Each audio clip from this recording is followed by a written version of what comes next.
BBC World News, the biggest African and international news stories. Focus on Africa. Hello and welcome to Focus on Africa. I'm Peter Okwoche. Our top stories. The International Criminal Court's chief prosecutor reports back to the UN Security Council over crimes committed during the Darfur War in Sudan under the ousted president Omar al-Bashir. Mozambique is set to get a boost of financial aid from the World Bank. It's first since the 2019 corruption scandal involving the tuna fishing industry. Sudan issues a warning over rising waters in the Blue Nile River after a month of heavy rains leave many people dead from flooding. Also on the program, Stand and Be Counted. Tanzanians enjoy a national holiday as officials conduct a population census, the first snapshot of the country's makeup in 10 years. And in sports, Watford keep Ivory Coast Hassan Kamara on loan despite his sale to Udinese.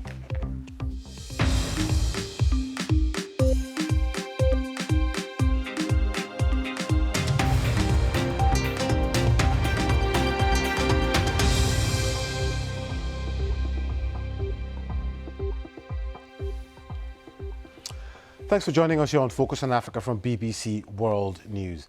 The chief prosecutor of the International Criminal Court has today submitted his report of the alleged crimes committed under the rule of Sudan's former leader Omar al-Bashir to the United Nations Security Council. Karim Khan has been in Sudan gathering evidence on alleged war crimes committed during al-Bashir's rule. Let's hear what he had to say. The simple truth is that the nightmare for thousands of Darfuris has not ended. And that nightmare of their experiences in large part continues because meaningful justice and accountability has not been felt in the manner that is required or, in my respectful view, was anticipated by the Council in 2005. One thing we've seen time and time again, and Sudan is no exception. If we don't manage to deal with historic abuses, the cases that are well known in Sudan, a cycle of impunity may well continue and other cycles of violence take place. Why should people comply with the law?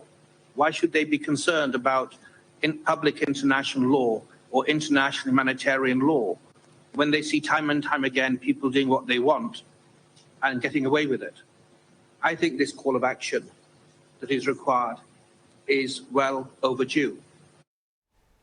Well, the road to justice has been a long one for victims and survivors of Darfur. ICC investigations first opened in June 2005, looking at genocide, war crimes, and crimes against humanity committed in Darfur from July 2002 onwards. Back then, non-Arabs took up arms against the government, complaining about discrimination and a lack of development.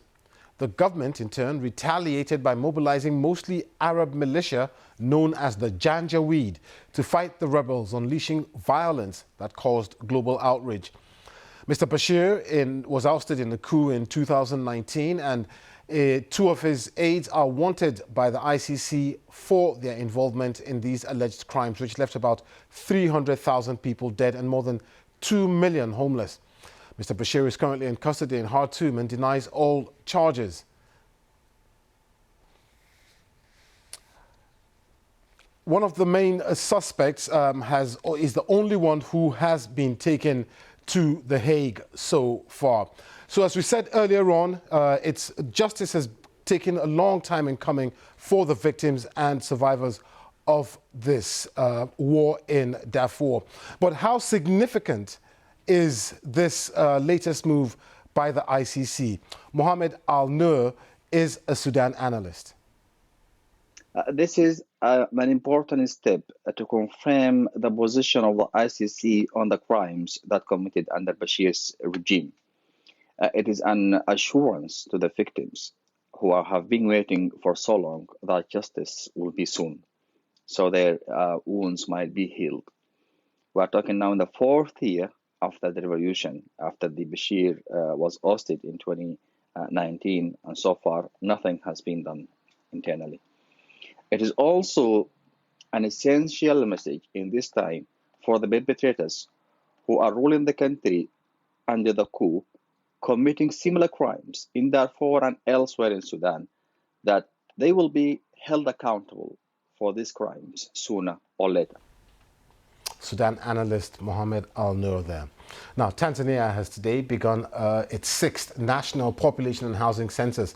It's the first count in 6 years and is seen as crucial for general elections due in 2025. The census comes against the backdrop of the UN predictions that Tanzania's population will be the world's 8th fastest growing over the next 3 decades. BBC reporter Alfred Lastek has more from Tanzania. The exercise was launched at midnight, and early in the morning, President Samia Suluhu Hassan became the first person to be counted at State House in the capital, Dodoma. The head of state then spoke to journalists where she encouraged all citizens to participate in the exercise. It is true that questions are a lot, but there is no hard question. All questions can be answered. If you are the head of a family, then you know your house well, and thus questions can be answered. My request to the citizens is to prepare their information in advance. The United Nations Population Fund estimates the country's population to have grown to more than 60 million. This is the 6th census to be conducted in Tanzania after the union between mainland Tanganyika and Zanzibar Islands. Citizens have had different perspectives on the ongoing exercise. The preparations have been adequate, and what is expected of the people of Tanzania is to respond positively, because the population census is something of high priority, not only to the nation but to individuals. My observations, they would have told us when the whole process of census starts and when it ends, but they never shared with us. So you have just to leave the house as always and go for your daily hustles. The government says the enumeration is very essential for planning and implementation of development projects according to needs. This year's census will be conducted within a period of 7 days to allow every citizen to participate fully. Alfred Lastek, BBC, Dar es Salaam. A bill to regulate mining in Sierra Leone has just been passed by Parliament and is expected to be signed into law by the President in the coming weeks. The bill specifically looks at gender rights to improve the situation for female miners in the country. BBC News Women's Affairs journalist Azizat Olaoluwa reports. Jane, we have changed her name, is an independent farmer and gold miner in Kono, Eastern Province of Sierra Leone.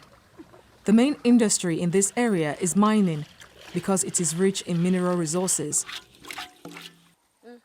My family was into gold mining, and I also joined them. I started the mining business over 15 years ago. Jane is an artisanal miner. This is someone who mines independently, and she is one of the government's estimated 300,000 in Sierra Leone. It is a male-dominated industry. Development and Peace, a Canadian organization working in 198 countries, says whatever shape mining takes in Sierra Leone, it tends to increase the vulnerability of women and girls. Sadly, Jane is a rape survivor. She moved to a safer location in order to carry out her work. The place we used to mine is no longer safe because men there used to harass and rape us. So I decided to come here. I cannot afford not to work because of my children. According to Statistics Sierra Leone, around 30% of homes in the country are run by women. There is a high percentage of widows and single mothers because of Ebola, civil war, and a high number of teenage pregnancies.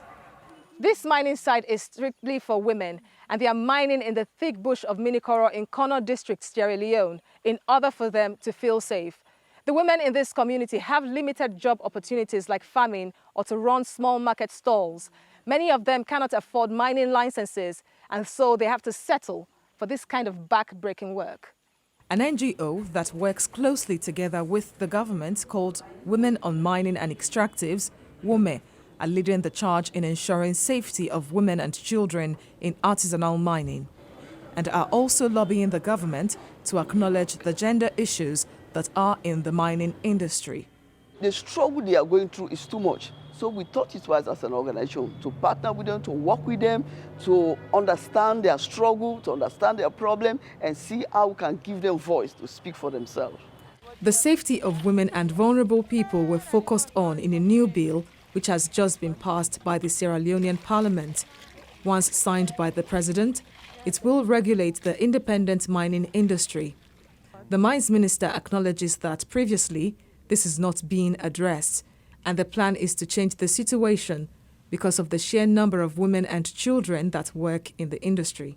We will require, under the new Mines and Minerals Development Act, for companies to do gender and children's audit, which will be verified by the Ministry of Gender in collaboration with the Ministry of Mines, to make sure that we protect our women in mining communities and our children, and to promote their interest in the minerals. Women miners in the region hope that this bill, if passed into law, will enable them to work freely and thrive in this sector without having to worry about their safety. Azizat Olaoluwa, BBC News. Still to come here, we'll have all the sports for you as we hear from a young woman in Uganda who's using football to create awareness around hearing impairments.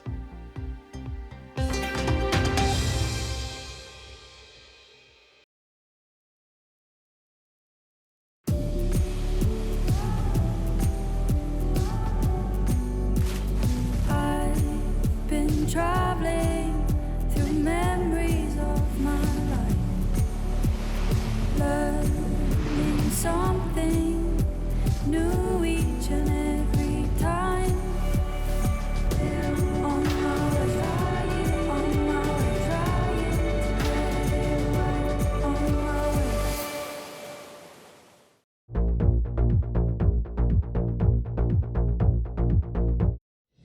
The Taliban, once insurgents themselves, are now in charge, and they're on the lookout for suicide bombers as well as regular criminals. We simply cannot let the Russians through here, so they're hanging on for dear life. That are currently trying to rebuild a bridge that was washed away here a few days ago. It's Shanghai's most vulnerable who've suffered the most. Almost all the official dead are elderly and unvaccinated. These protesters have just found out that Sri Lanka's Prime Minister, Mahinda Rajapaksa, has resigned. It is a big moment for them. We break stories from more places than any other international news broadcaster. We are the leaders in global breaking news.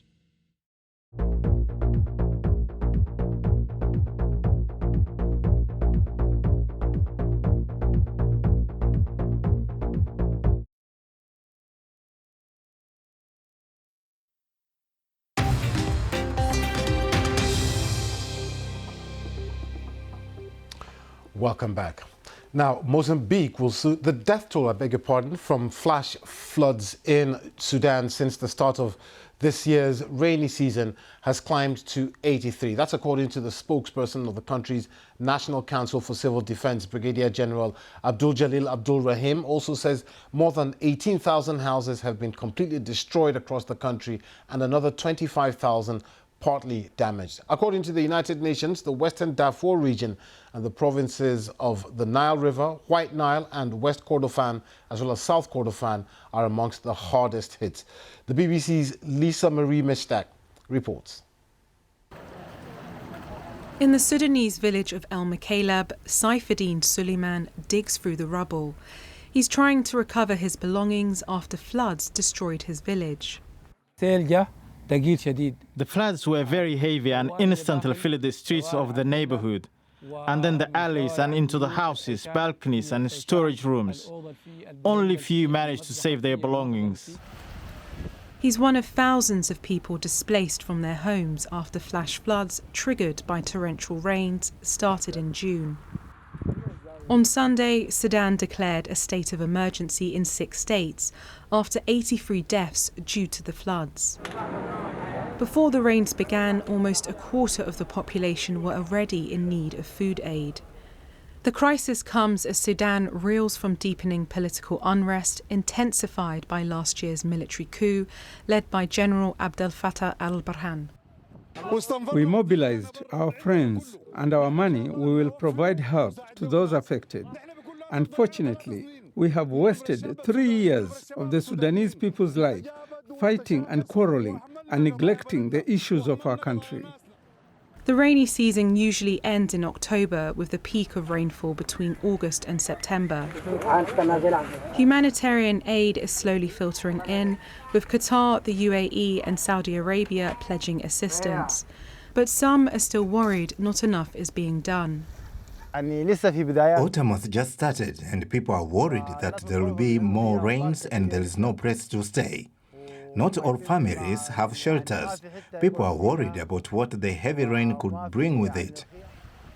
Record rainfall in the past 3 years and overflowing rivers have flooded thousands of hectares of land. The UN is now warning close to 500,000 people could be affected in this year's floods. Lisa Marie Mishtak, BBC News. The World Bank has signed off on a $300 million grant to Mozambique, marking its return to the country 6 years after it suspended aid over a hidden debt scandal. The agreement follows a $456 million deal with the International Monetary Fund, signed in May. Before now, Mozambique had been ostracized from the international financial community following a scandal in which the government contracted secret loans amounting to $2 billion in 2013 and 2014 to buy a tuna fishing fleet and surveillance vessels, money which was hidden from Parliament and diverted to unknown accounts. Well, I'm now joined by Fernando Lima. He's in Luanda and is a political journalist who specializes on Lusophone Africa, which of course includes Mozambique. Thanks for talking to us, Fernando. What's the importance of these financial institutions coming back into Mozambique at this time? Well, the importance is that this gives a very important signal to other donors of Mozambique.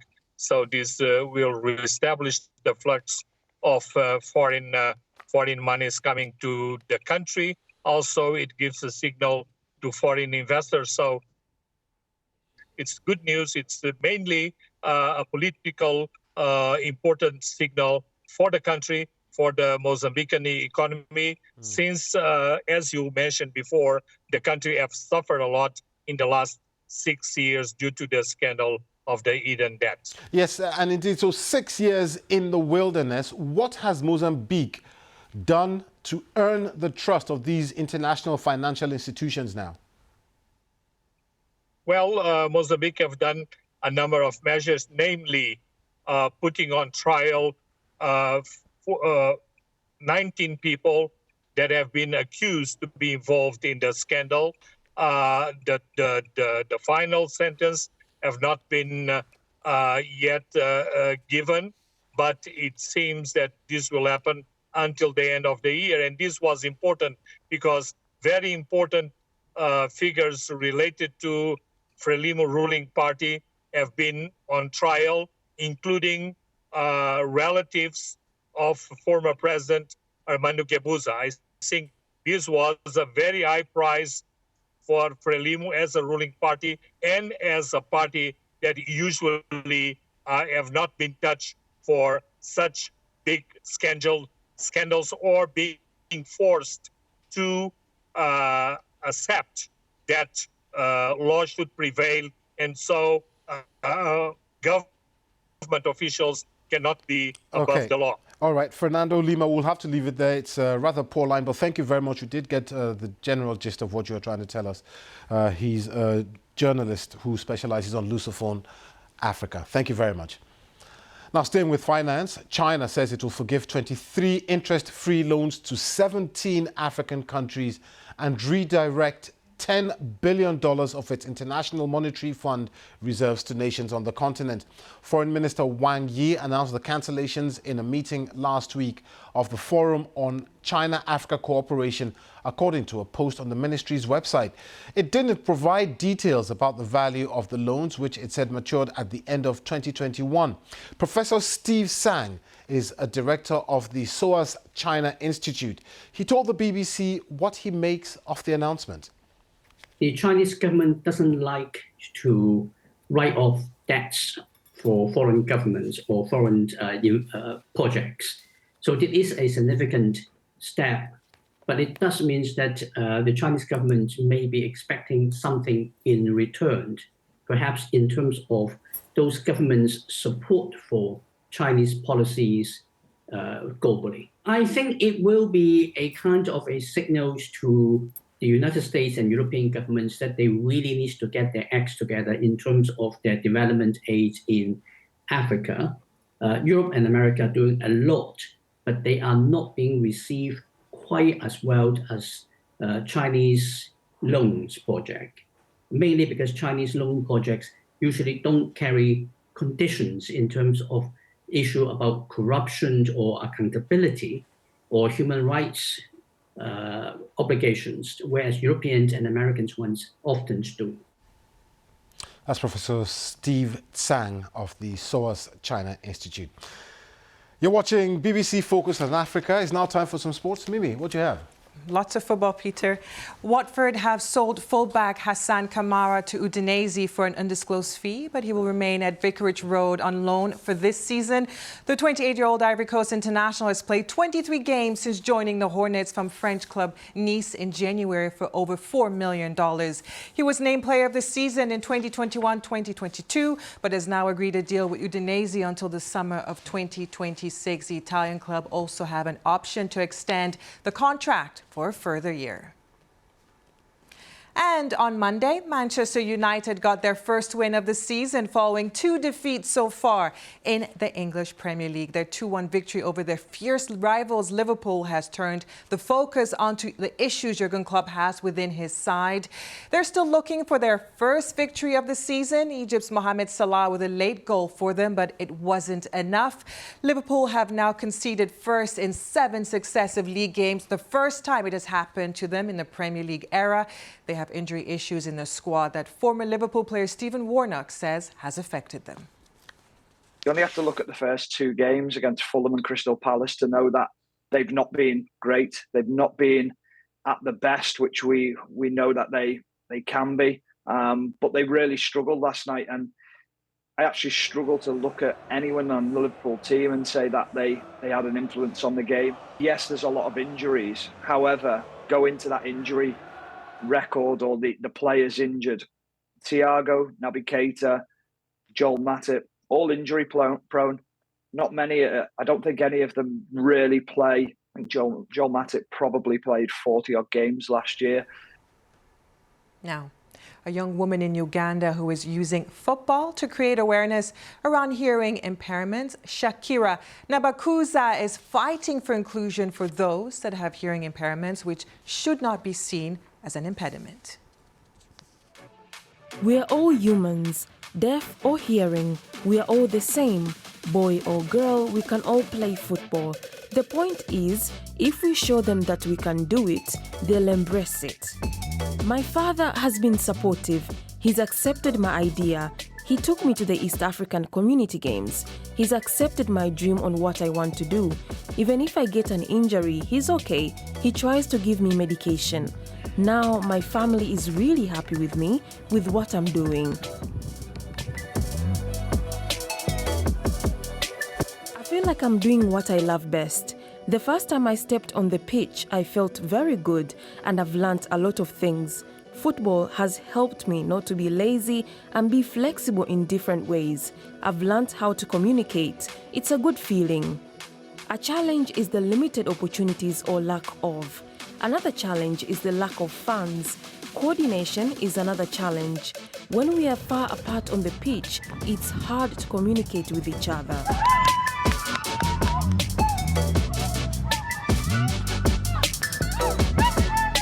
People People with disabilities have really been left out, but they need the support from the government. It is very easy for deaf clubs here in Uganda to develop because other countries like Kenya and Zambia have given opportunities to the deaf clubs. They have come up with different projects where they have given opportunities to support deaf people with their talents. All right. I'm sure you remember this, right? That famous celebration.